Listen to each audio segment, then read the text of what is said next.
Ok,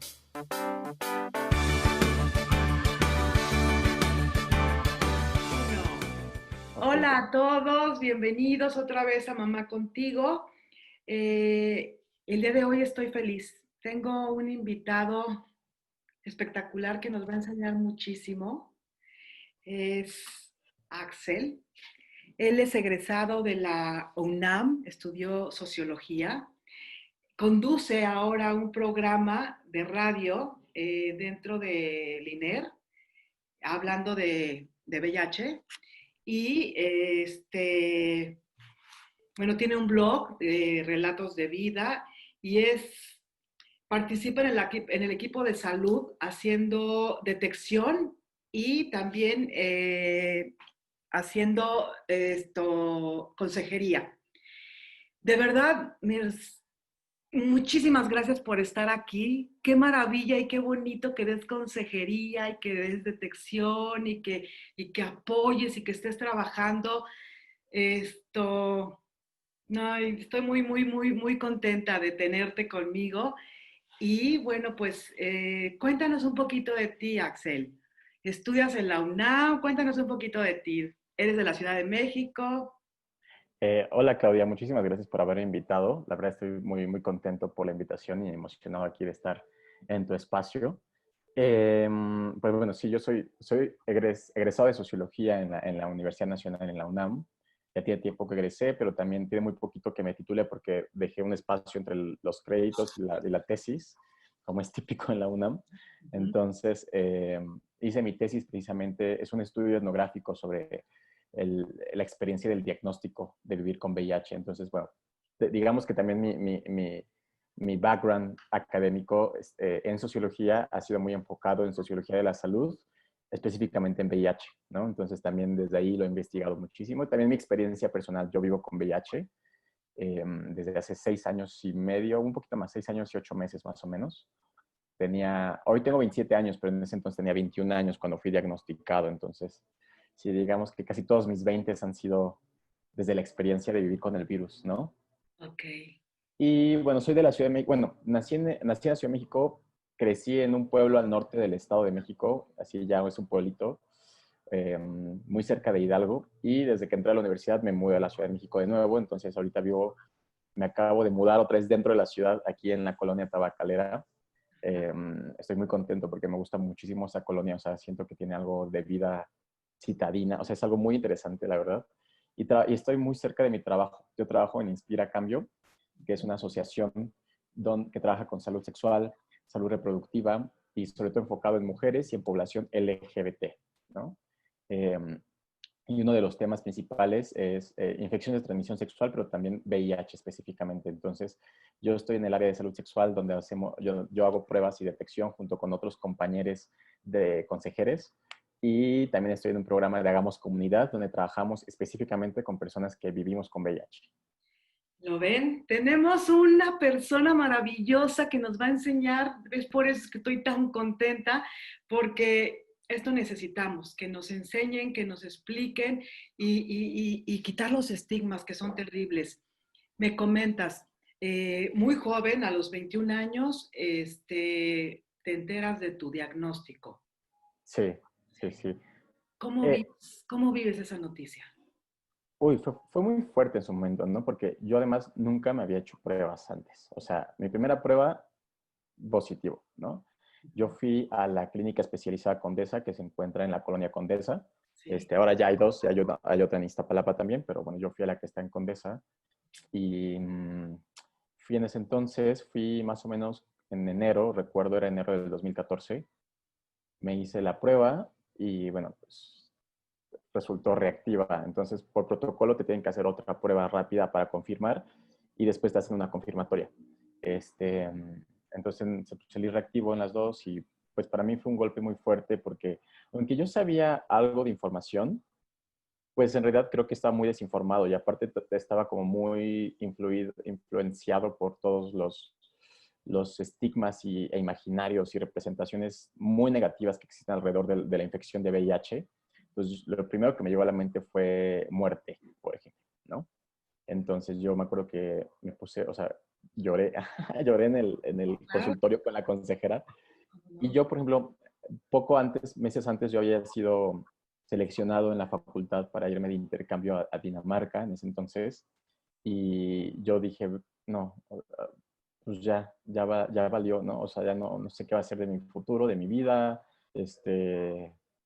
Tengo 21 años, no lo sé. Y bueno, ya ahora puedo ver las cosas muy, muy distinto. La verdad es que también pues, he estado en el activismo, me he informado muchísimo y he trabajado en el tema también desde la academia, como te decía. Entonces ya lo veo desde otra perspectiva, pero en su momento fue algo muy choqueante, como un shock, ¿no? Un Claro, impacto. claro, muy fuerte.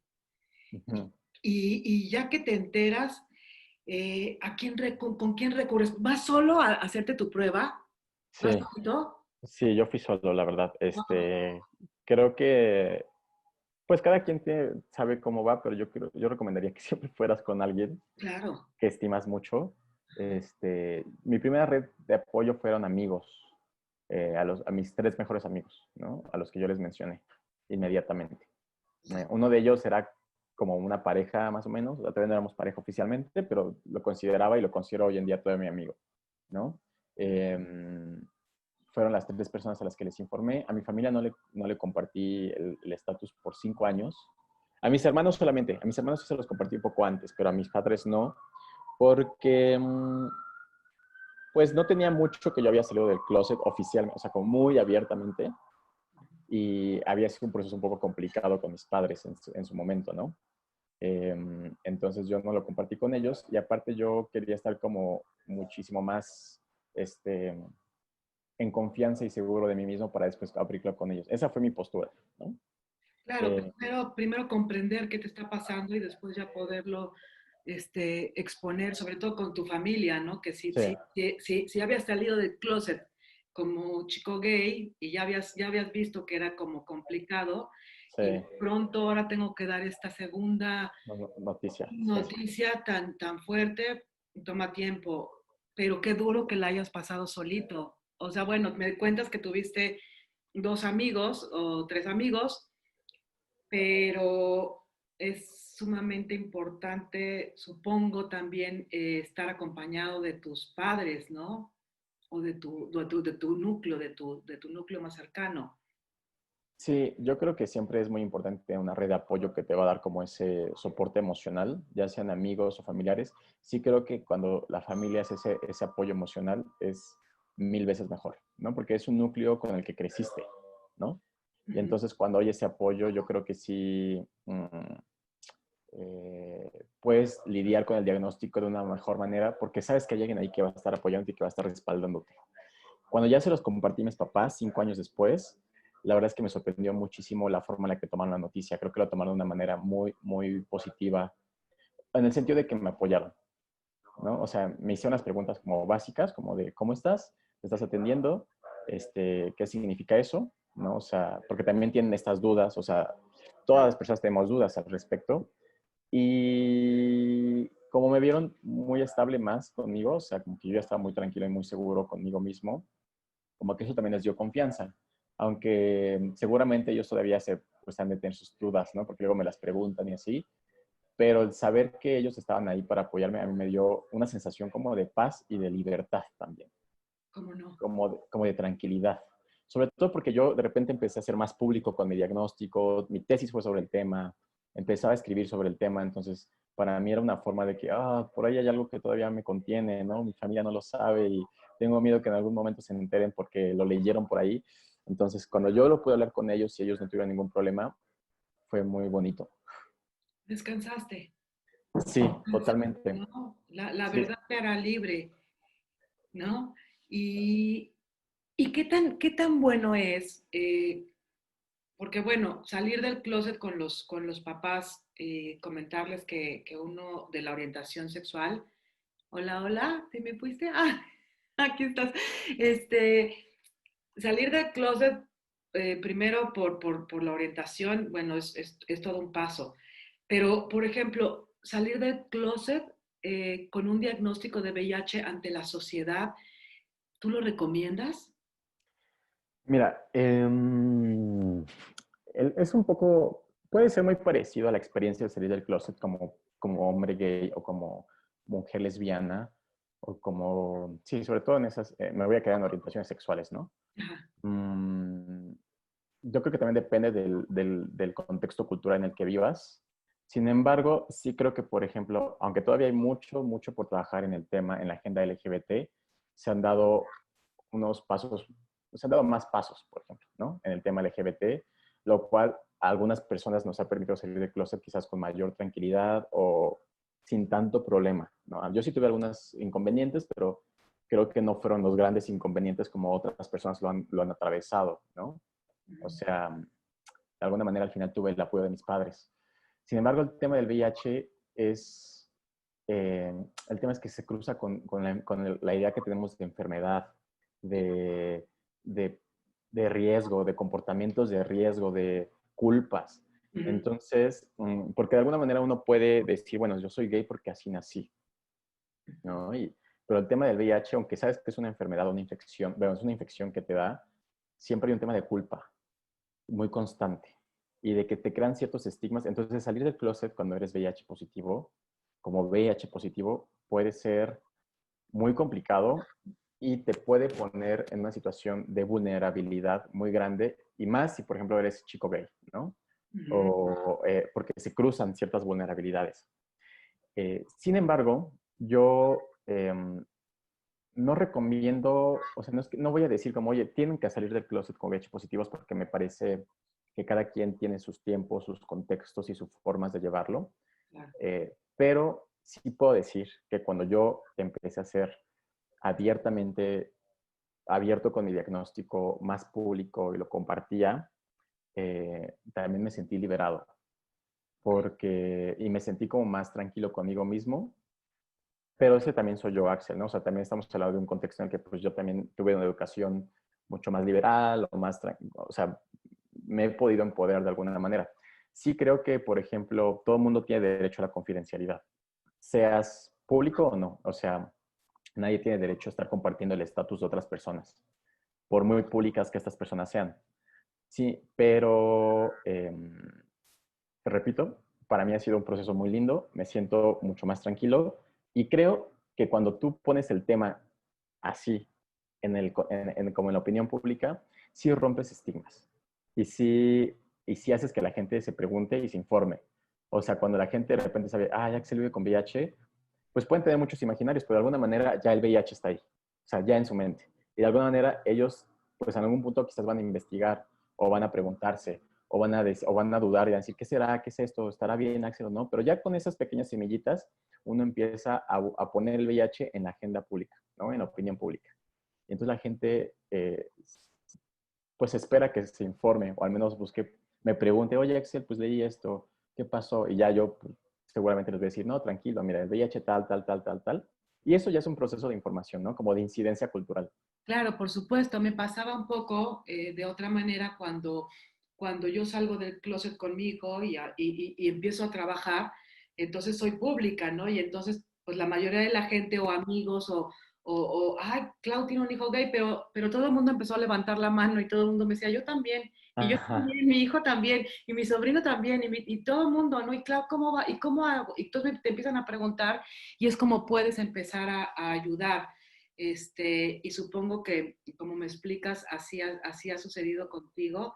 Es, ajá, qué valentía, te felicito porque das la oportunidad a muchas personas, como ahorita lo que estamos haciendo, claro. de que aprendan y de que sepan a dónde recurrir, qué hacer, cómo prevenir. Y efectivamente, como tú dices, la culpa no debería de existir, porque aparte yo creo que la mayoría de la gente tiene relaciones sexuales Pues, y todo el mundo tiene la posibilidad de tener VIH, ¿no? VIH, sí, Piensan que el VIH es solamente único y exclusivo de hombres o de hombres homosexuales, sexuales. cuando no tiene, bueno, hay un mundo de mujeres que también viven con VIH y son heterosexuales De hecho, o sea, de hecho, la quinta parte de las personas que viven con VIH hoy en día en México son mujeres cisgénero, ok, ¿no? O sea, mujeres que no son mujeres trans.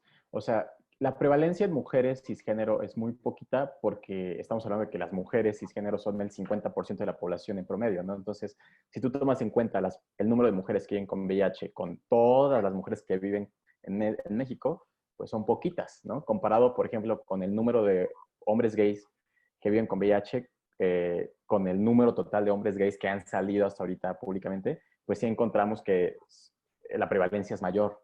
Pero si ya nos vamos a números así absolutos, la quinta parte de las personas que viven con VIH son mujeres cisgénero. Y la mayoría, o sea, estoy hablando como del 98% de esas mujeres han adquirido la infección, han adquirido el virus por sus parejas. Sí. Entonces, sí, uno tiene como, hay temas muy fuertes que se cruzan, o sea, se cruzan temas de violencia doméstica, de no poder negociar el condón, también en hombres, ¿no? De no poder negociar el condón muchas veces en espacios de encuentro, eh, pero sí creo que también está este tabú de no me va a pasar a mí, ¿no? Tanto en hombres como en mujeres. Y en mujeres sobre todo porque dicen, bueno, pues no me va a pasar porque aparte estoy con mi pareja única y, ¿sabes? Y no me va a pasar. Eh, y yo me acuerdo, por ejemplo, cuando me iba a ir de intercambio, en ese año que fui diagnosticado, yo le decía a la profesora encargada de intercambios, porque le tuve que comentar, le dije, oye, mira, tengo miedo por esto, ¿no? O sea, me voy a ir, pero ¿qué voy a hacer? Tal, tal, tal.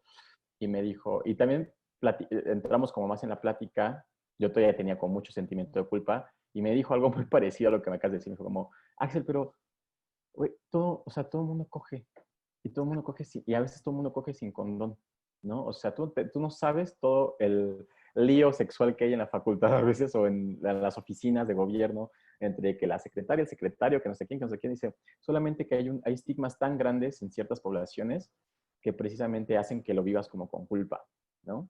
Ujú. Y yo como, y pues sí, sí, o sea, cuando te das cuenta que todo el mundo está expuesto, yo creo que es bueno verlo así porque entonces cualquier persona dice, bueno, pues puedo estar expuesto, me tengo que cuidar o me Es tengo que que es hacer real, mis pruebas. es que es real, lo que pasa es que la gente no lo cree, o sea, de verdad no lo, yo he hablado platico con muchas personas y no lo creen. Estaba platicando con una mamá que me decía que su hijo estaba, hasta cierto punto estaba orgullosa de que su hijo, joven, tenía muchas relaciones sexuales, ¿no? Como de, mira mi, o sea, Como muy de macho, ¿no? ajá, Como, yo le decía, o sea, a mí se me reventaban los sesos de que decía, no puedo creer lo que me dices, ¿no? Pero bueno, le dije, ¿no te da temor que se contagie? ¿Tú sabes si se cuida o no se cuida? Me decía, no, pero realmente lo que me preocuparía es que embarace a alguna niña, ¿no? Pero no, le decía, espérate, eso es lo de menos, o sea, lo demás es que los contagios son, hay muchísimas enfermedades, o sea, no hablemos solo de VIH, hay muchas otras, o sea, me sorprendía pues la ignorancia en la que a veces vivimos y que te dé gusto, ¿no? Que tu hijo sea como promiscuo y sí, que te lo aplaudas, por lo menos explícale o dile, ponle ahí en su carterita unas condones para que por lo sí, menos... o también como yo creo que desde niños empezar a educar a los hombres, varones, más Claro, allá de si iban a ser homosexuales o heterosexuales, o sea, creo que en general todos los hombres hemos sido educados desde una perspectiva muy de masculinidad dominante, de el riesgo no me va a pasar, yo macho, no sé qué. Se da mucho más en hombres heterosexuales, pero también en el mundo gay es muy presente ese tipo de actitudes. Pero yo por ejemplo, desde lo que yo estudiaba en la tesis, creo que ese contexto, ese aspecto social y cultural de la masculinidad es un aspecto que pone en contexto de riesgo a muchas personas, porque hombres heterosexuales, mujeres cisgénero, hombres homosexuales, ¿no? Porque, pues, dices, güey, pues yo con que tenga muchas parejas, ¿no? O sea, eso me hace más macho o eso me hace más hombre ajá, y, sí, y no voy a cuidar porque, pues, al final la que se tiene que cuidar es ella o él al que voy a penetrar, ¿no? sí, Es su responsabilidad. Entonces, dices, oh, chale, o sea, ¿dónde está esa educación sexual más enfocada quizás en, el, en la empatía? No importa si vas a tener muchas parejas sexuales, pero siempre como con el autocuidado y el cuidado del otro, ¿no? O sea, claro, decir, claro. o sea, y yo creo que esas son cuestiones que a veces no se han estudiado mucho y que tienen que ver con aspectos sociales, de cómo nos han educado. Y que creo que ahí está una de las posibles raíces de por qué la epidemia sigue hoy en día. Claro. que no sé, ¿no? yo creo que sueño y pienso que algún día se va a erradicar esto Sí. y ya hay mucha información y también ya hay muchas cosas que seguramente, pues esto en algún tiempo estaremos hablando con que ya no existe, ¿no? Ay, ojalá. Seguramente, yo Sí, tengo mucha fe y hay muchos estudios y muchas cosas y seguramente algún día vamos a estar hablando, Axel, tú y yo, de que, ¿te acuerdas? sí. Sí, o sea, por Ya, ejemplo, ya no el, existe, ya no el- existe esto. el VIH, sí. Y dime algo, has tenido discriminación? ¿Has sufrido discriminación?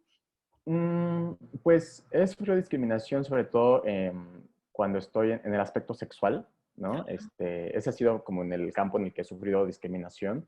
No he sufrido discriminación laboral hasta ahorita, no he sufrido discriminación en otros ámbitos, cosa que no, o sea, que yo no lo haya vivido no quiere decir que no suceda, porque hay casos documentados de que ha habido discriminación en el trabajo, ¿no? En mi caso no lo he tenido, pero en el plano sexual sí. Eh, Sobre todo porque yo en las aplicaciones de ligue, yo sí pongo mi estatus, ¿no? Ujú, Repito, no estamos obligados a ponerlos como personas VIH positivas, pero yo en mi caso lo pongo ujú, y he tenido experiencias de todo, ¿no? Desde personas que no tienen ningún problema, desde personas, o sea, personas que viven con VIH y obviamente dicen, ah, vives con VIH también, y igual y nos gustamos y pues se da un encuentro. Personas que no viven con VIH y dicen, no, pues no tengo problema, o sea, o usamos condón o ya sé que no va a haber problema porque eres indetectable, ¿no? ujú. ¿Ok? Y hay personas que literal, o sea, me han dicho, bueno, comentarios que son discriminatorios desde los más inocentes hasta los más agresivos, ¿no? Inocentes tipo, ay, pobrecito, échale ganas o, qué mal que ya te dio, pero te va a ir muy bien. O sea, yo sé que no es una discriminación intencional, pero es una forma de verte como alguien, como que te pasó una tragedia, ¿no? Como que pobrecito de ti. Como que, o sea, es una discriminación un poco inocente. Ajá. Y están los otros que sí son muy, muy directos, como decidoso o no voy a meter contigo. O sea, lo último que me tocó fue con alguien que llegó incluso a mi casa, o sea, nos contactamos por una aplicación, Ujú. llegó a mi casa y le dije, como, ¿sí leíste bien mi perfil? Y me dijo, no, no, no, le dije, Pues, Ah, y ya dije, bueno, pues léelo. Y ya lo vio y me dijo, ah, bueno, mira, lo que pasa que a mí ya me pasó una situación así con alguien hace tiempo y desde ahí me prometí no tener encuentros sexuales con ninguna persona que viva con VIH. Entonces, solo le dije, bueno, si estás un poco consciente que lo que estás haciendo es un tipo de rechazo y discriminación, o sea, me dijo, no, no lo es, pero no te ofendas. O sea, fue algo ahí muy raro. ujú, Entonces, sí he sufrido ese tipo de situaciones, ¿no? No me ponen mal, o sea, porque cuando yo decidí ser públicamente en redes sociales con mi diagnóstico, yo ya estaba como en una situación también muy, muy resiliente, o sea, como muy acá. Entonces, pues nada, digo, ah, bueno, pues mucho mejor, o sea, no eres el único, bye. claro, por supuesto. Pero, Y a ver, explícanos, esto es muy importante porque lo acabas de mencionar, dijiste indetectable. Explícanos qué es la importancia de ser indetectable. ¿Por qué es tan importante ser indetectable? bueno, pues hoy en día se habla de indetectable igual a intransmisible, ¿no? Indetectable, para que los que no conozcan qué es indetectable, implica que estás tomando medicamento, tratamiento para el VIH, por lo tanto el tratamiento está controlando la reproducción del virus en tu sangre. Entonces, el virus ya no se reproduce, por lo tanto no puede haber tanta cantidad de virus y poco a poquito tu carga viral, ahora sí, como se dice, ¿no? Que es el número de virus que hay por mililitro de plasma de tu sangre, va a ser tan poquito que no lo transmites, ¿no? O sea, que cuando te haces una prueba de laboratorio de carga viral, va a aparecer que no tienes VIH, ¿no? Entonces, eso es indetectable, no se detecta. Ya está científicamente estudiado, ¿no? En estudios muy grandes, de dimensiones amplias, con muchas poblaciones, tanto heterosexuales como homosexuales, que cuando hay relaciones sexuales sin condón, por ejemplo, y la persona que vive con VIH es indetectable, no transmite el virus. O sea, no hay probabilidad. Entonces, hoy en día se habla de indetectable igual a intransmisible. Está muy padre eso porque, en primer lugar, rompe muchos estigmas, ¿no? Claro, O sea, por supuesto. es un paso para quitarnos el miedo de que el VIH se transmite fácilmente de que se contagia, ¿no? Por un lado. Por el otro, también, aunque no es una garantía, sí es ayuda mucho a que las personas que vivimos con VIH tengamos una mejor calidad de vida, ¿no? Porque cuando eres indetectable, tienes el virus controlado. Entonces, tus linfocitos, que son como tus defensas en el cuerpo, pueden combatir otras infecciones. Ya no se tienen que enfocar tanto en el virus, ¿no? Entonces, pues se fortalece tu sistema inmunológico y entonces si te da una gripa, como si nada, ¿no? O sea, eso está muy padre porque antes precisamente las personas con SIDA se mueren porque les puede dar una gripa y ¡pum! Entonces, eso está muy padre. Claro. Entonces, a ver, para que quede bien claro y nos escuchen todos, VIH no tiene nada que ver con SIDA, son dos cosas diferentes. ¿Sí? Más o menos. Ajá, ok. O sea, el SIDA es el síndrome de inmunodeficiencia adquirida y es la etapa más avanzada de la infección de VIH. O sea, todas las personas que viven con SIDA tienen VIH, ¿no? O sea, el SIDA es una enfermedad, el VIH es solamente un virus. Entonces, te entra el virus a tu cuerpo y digamos que vives con el VIH, simplemente. Si tú no te atiendes el VIH, no lo tratas, esa infección, el virus se va a reproducir mucho, mucho, mucho, mucho en tu cuerpo, va a matar a casi todas tus defensas y ahí es ahí cuando entonces hablamos de SIDA. Porque ya no tienes defensas, tienes mucho virus en tu cuerpo y te empiezas a enfermar de muchas otras, lo que se le llama infecciones oportunistas. Un herpes, una gripa, un neumococo, un hongo, sarcoma de Kaposi, muchas cosas. Y entonces te da SIDA. Y entonces te puedes morir por SIDA. Sin embargo, si tomas tratamiento, incluso si tienes SIDA, te puedes recuperar. Ah, ok. Sí, o sea, si estás en SIDA y tomas el tratamiento, te puedes recuperar a una etapa en la que ya no tienes SIDA. Entonces, lo que sí podemos decir hoy en día es que VIH ya no es igual a muerte, SIDA necesariamente tampoco es igual a muerte y el tratamiento puede recuperarte a una etapa donde solamente vives con VIH, ¿no? Puedes vivir con VIH toda tu vida y jamás Desarrollar SIDA. desarrollar SIDA, que eso es bien importante. Y quería que lo aclararas porque mucha gente a veces me dice, tiene SIDA. Y bueno, de hecho me habló una chica que me dijo que tenía SIDA. Y yo, ¿SIDA? O sea, ¿estás segura que tiene SIDA? Y pues sí, que no sé qué. Y entonces yo, vaya, estoy embarazada y no sé qué tanto. Y le dije, pues, hazte una prueba. Yo no creo porque yo te veo, o sea, no sé quién te dijo, ¿no? Pero es que hay mucha confusión. Efectivamente, se hizo la prueba, ya le dieron seguimiento, todo esto, y le dijeron, vives con VIH y tu hijo o hija, es muy probable eh, que no se lo transmitas, Sí, ¿no? sí, sí. Pero es que es importante que lo aclares porque, que nos enseñes, Sí, porque de verdad hay tantas, tantas, tantas, tantas dudas. Ella ya no quería atenderse porque dijo, ya me voy a morir, ¿sabes? no, hay que atenderse siempre. Por eso es tan importante que platicar contigo para que nos enseñes, porque yo le decía, no, no, no, no, no, ¿cómo crees? O sea, eso no tiene nada que... Y después estaba muy contenta y estaba como muy ilusionada de tener a su bebé y todo eso, porque pues ya después supo que no tenía por qué pasarle desarrollar SIDA, ¿no? Ya Sí, supo no. como la... Ahora, yo lo que recomendaría a la gente, a todas las personas que ya están sexualmente, que son sexualmente activas, desde muy chavitos hasta los más grandes, que se hagan pruebas de detección de VIH, de todas las ITS en general. eh, Mínimo una vez al año, 2 veces al año está súper bien también. ¿Por qué? Porque todavía hoy en día en México, la mitad de las personas que son diagnosticadas con VIH están en etapa SIDA. Entonces, te digo, se pueden recuperar fácilmente porque si las diagnostican, te pueden dar el tratamiento y vas a recuperarte a una etapa donde no vives ya no tienes SIDA, pero ¿qué tal que llegas muy mal? ¿No? O sea, ¿qué tal que llegas muy mal, te diagnostican en una etapa muy, muy, muy avanzada y puede ser muy mortal, ¿no? O sea, entonces, y eso sucede porque no te haces pruebas, porque sigues pensando que a ti no te va a pasar. Entonces, o porque quizás tampoco hay acceso muchas veces a los sistemas de salud, ¿no? A las pruebas. También es importante entender que hay contextos donde la gente no tiene el acceso.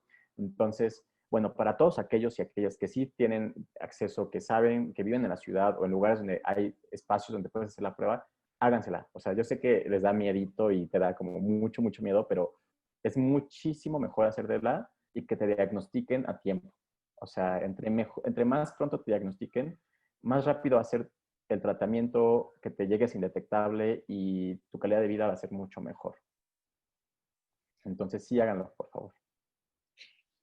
¿Qué le dirías? Esta es tu especialidad, esto es lo que haces tú ahora. ¿Qué le dirías a un chico o a una chica que acaba de recibir su diagnóstico y sale positivo? Bueno, primero que nada, Ajá. ajá, sí, pues sí, igual me han tocado casos aquí de donde trabajo, ¿no? Esta es parte de lo que hago. Ujú, Em, Primero que nada, por ejemplo, en el caso de cuando estoy yo aquí haciendo detección y consejería, en mi caso, ¿no? Lo ujú, primero que hago, pues, es, pues, escuchar a la persona, preguntar un poco qué es lo que sabe sobre el VIH, ujú, porque a partir de ahí uno puede, entonces, dar ciertos consejos o ciertas sugerencias o recomendaciones, ¿no? ujú. Porque a veces también cuando es recién diagnosticado, tienes muchas dudas, pero al mismo tiempo no tantas, como que solo quieres soluciones prácticas y después mucho, o sea, es como que todo junto, ¿no? Pero es importante como escuchar a la persona. Yo le diría a la persona en general, ya como Axel, ¿no? Eh, Le diría que ya no es una enfermedad mortal, e incluso el vivir con VIH tal cual no sería una enfermedad, es simplemente una infección, ¿no? Vives con un virus nada más. La Ujú, enfermedad es cuando ya tienes SIDA.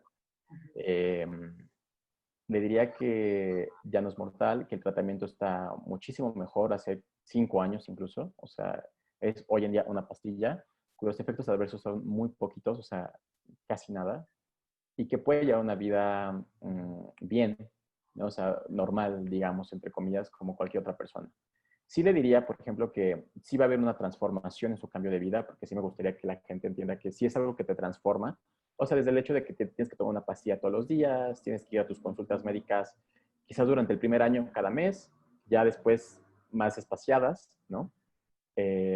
Y que va a haber días en los que te vas a sentir mal, sobre todo en tus primeros meses, te vas a sentir triste, deprimido, culpable quizás, pero que son momentos que es importante que los vivas, que los proceses, que si necesitas ayuda, acudas a terapia y que después lo van a pasar, ¿no? Y que, y que, y que sí que aprendas un poco a vivir con el virus porque va a estar ahí. O sea, si te la pasas negante la existencia del virus en tu cuerpo, va a ser más contraproducente, sobre todo para tu salud mental. Entonces, más bien lo mejor es que en algún momento tú aprendas cómo vivir con él y sacarle provecho, ¿no? O sea, vivir más tranquilamente con él. Y sí le diría que no está solo o no está sola. O sea, que somos muchas personas o estamos muchas personas que vivimos con VIH. Hay organizaciones que trabajan en el tema, como Inspira, como Vive Libre, como HIF, La Casa de la Sal, muchísimas, Impulse, o Jack incluso, que también hacen acompañamiento, eh, donde puedes encontrar otras personas que también están en tu misma situación o con quien puedes resolver dudas. Entonces, y también le diría que no estamos ya en los 80s, ¿no? Que quizás tiene el privilegio de tener una atención mucho más adecuada. Claro, porque mi generación sí nos asustaba, o sea, sí era terrible, era muerte. O sea, realmente ni siquiera había el retroviral, no existían todas estas cosas. Entonces, pero estas nuevas generaciones tienen la fortuna de poder vivir toda su vida con VIH sin correr este riesgo, o como nosotros lo veíamos, lo vimos y lo vivimos, ¿no? Eso ya no existe, ya se quedó atrás y recibir un diagnóstico no es sinónimo a muerte, nada que ver. Y puedes dar hasta vida, puedes tener hasta Ah, hijos, ¿no? Al sí, sí, sí, contrario. sí. O sea, eso no debe, eso es bueno aclararlo. Explícales explícanos cómo se transmite el VIH también para que porque también luego hay confusión, ¿no? Piensan que con un beso, o sea, con una toalla. Explícanos, por favor.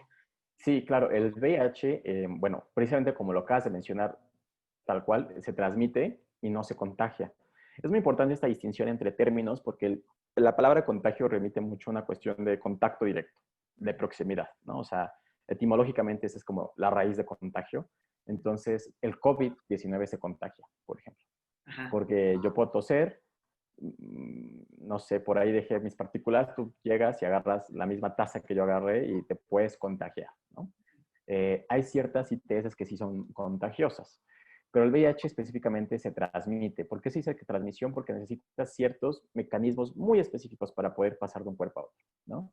Aparte, en el medio, a temperatura ambiente, vive segundos, o sea, muy, muy poquito y se desactiva el virus, o sea, ya no hay posibilidad, ¿no? O sea, esa idea de, es que si comparto mi cepillo de dientes y lo ocupan después, no va a pasar nada. O sea, o ¿cómo se llama? El corta uñas, Ah, sí. tampoco va a pasar nada, ¿no? O sea, no hay o la toalla o los besos. Entonces, los besos, los abrazos, los caricias, todo lo que, sexualmente, todo lo que no implique, ahorita voy a entrar a las penetraciones, pero todo lo que no implique penetración no es riesgo de transmisión, ¿no? En el caso de los mecanismos de transmisión son tres. Está la transmisión sanguínea, que es sobre todo intravenosa, cuando compartes jeringas, por ejemplo, si ustedes son usuarios de drogas inyectables, ¿no? Usen una jeringa por persona, nunca compartan, porque aparte hay riesgo de hepatitis C también, si comparten jeringas. Y también las sanguíneas por transfusiones, algo que ya no debe existir, de hecho ya no existe, o sea, eso era en los 90s, cuando no hacían tamizaje a las pruebas, hoy en día ya no debería existir, o sea, de hecho ya Sí, no, no debería. O sea, es sería una locura. en el 2017 hubo un caso y fue como, ¿por qué? ¿Sabes? Como ya todas las donaciones de sangre deberían pasar por el tamizaje. Pero bueno, esa es la una, la sanguínea. La dos es la vía vertical o perinatal, que es de mamá a hijo, durante el embarazo o durante la lactancia. Y la tercera es vía sexual, que es cuando hay relaciones sexuales penetrativas sin condón, ya sea anal, vaginal u oral.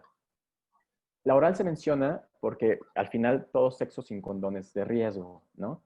Sin embargo, sí quiero aclarar que no ha habido casos reportados de transmisión de VIH vía sexo oral y para que durante el sexo oral haya una transmisión de VIH tienen que darse unas circunstancias muy, muy excepcionales. O sea, en primer lugar, la única vía en el sexo oral que se transmite es cuando tú le haces sexo oral a la persona que vive con VIH, ya sea que la otra persona sea mujer u hombre, ¿no? Y en este caso, tu boca tendría que tener mega llagas, o sea, heridas súper abiertas que te quitaron o sea, ¿sabes? Y que la otra persona, así pues tengas un contacto con fluidos de la otra persona muchísimos, así. O sea, es muy, muy excepcional. Pero es importante mencionarlo porque pues todo el sexo sin condón es riesgoso, ¿no? Aparte, hay otras ITS que sí se pueden transmitir por sexo oral. Sífilis, gonorreas, por ejemplo, y VPH. Eso sí es muy sencillo. Y en el sexo anal y vaginal, pues son las formas en las que se puede transmitir si no hay condón. Entonces, son esas tres, sexual, sanguínea y perinatal.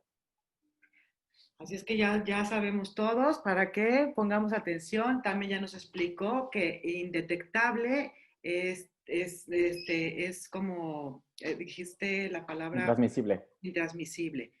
Y bueno, por último, bueno, no por último, no quiero terminar. Eh, ¿Qué le dirías a los chicos ahora en la pandemia?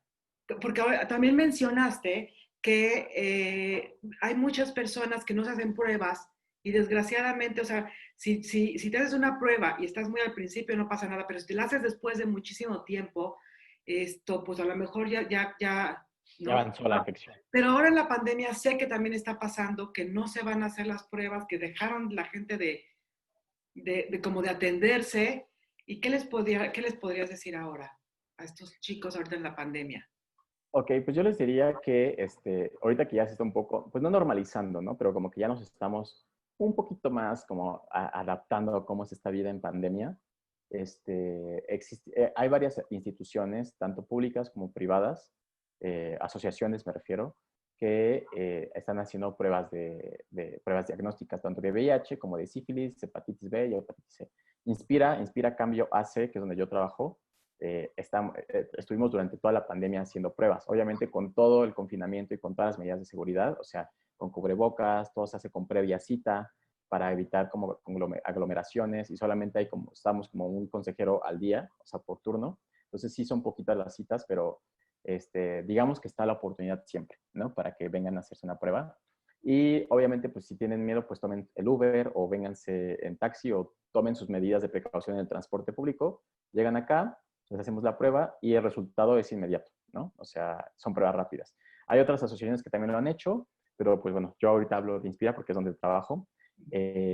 Si no, pues les diría que se esperen un poquito, pero pues no hay necesidad. O sea, aquellas personas que tienen como ya tienen como de rutina hacerse pruebas, les diría que vengan a hacérselas acá, ¿no? Los que nunca se han hecho una prueba, también los invitaría a que se hicieran una prueba por primera vez. O sea, nunca es tarde para hacerlo y siempre es muy padre iniciar como este hábito. O sea, tómelo como un hábito. Es como, Esto, claro. exacto, como el Papá Nicolau en las chicas o como ir al dentista o cosas así, ¿no? O sea, vénganse aquí a hacer sus pruebas y aquí los vamos a recibir amablemente. Es un servicio muy, muy, muy tranquilo y muy padre, la verdad. Pues muchísimas gracias por todo lo que nos has enseñado en esta plática. Y bueno, por último, ¿qué le dirías a mamá contigo? Yo te diría que muchísimas gracias por la invitación. Mira, estoy muy contento porque a veces faltan como este tipo de espacios donde los padres, las madres, sobre todo las madres, voy a decirlo, ¿no? Mm. Eh, hablan sobre, o alzan su voz sobre su experiencia de cómo es vivir desde este lado de la maternidad, la experiencia de tener un hijo gay o de que su hijo sea gay, su hija sea lesbiana o su hijo viva con VIH, su hija viva con VIH, ¿no? Creo que, o sea, yo sí creo que en México el rol de la maternidad sigue siendo muy fuerte y las mamás se entregan muchísimo. Y es muy padre, pero al mismo tiempo, no lo sé, siento que también puede ser muy cansado para ustedes, ¿no? O sea, porque dejan todo por nosotros, por nosotras. Y a veces nosotros o nosotras no entendemos como ese lado que hay detrás, o sea, esas cuestiones de género que hay de parte de ustedes. Mi mamá, por ejemplo, fue la primera aliada dentro de la casa en temas de LGBT, porque tengo un hermano que también es gay, más joven, más chico que yo. Salió del closet después de que nací del closet. Y, o sea, te lo juro que es súper aliada, o sea, como que yo me siento muy tranquilo de ir a su casa, digo, bueno, sí, a su casa, a la casa de mi mamá, de mis papás, y como hablar de mi vida sexual, o sea, tampoco es que llego estoy en detalles, ¿no? Pero Ajá. hablas con mayor libertad, no hay ningún problema de prejuicios, de que te juzguen, y eso a mí me parece muy bonito. Pues muchísimas gracias. Vean lo importante que es la estructura familiar, el amor, el cariño y el escuchar, el acompañar a un hijo, porque entonces nos encontramos con una gente como Axel, fuerte, que puede llevar un proceso, que hace resiliencia y que después termina ayudando, trabajando por los demás y para los demás. Muchísimas gracias. Te mando Sí, muchísimos besos. No sabes qué feliz no, estoy de que hayas estado con nosotros, que nos hayas explicado tanto. Y pues esto es Mamá Contigo. Suscríbanse, acompáñenos, pregúntenos lo que quieran. Tenemos aquí la oportunidad de platicar con Axel y que seguramente si tienen dudas escríbanlas para que les pueda como resolver. sí, Y, claro. y bueno, pues esto fue Mamá Contigo y nos vemos próximamente. Bye bye. Vale, cuídate, muchas gracias, bye. Bien, bye. Ah. Listo. ¿Ya, hijo? No nos dejas de grabar, pero bueno, no importa, eso lo vamos a cortar. De verdad, muchas gracias, Axel.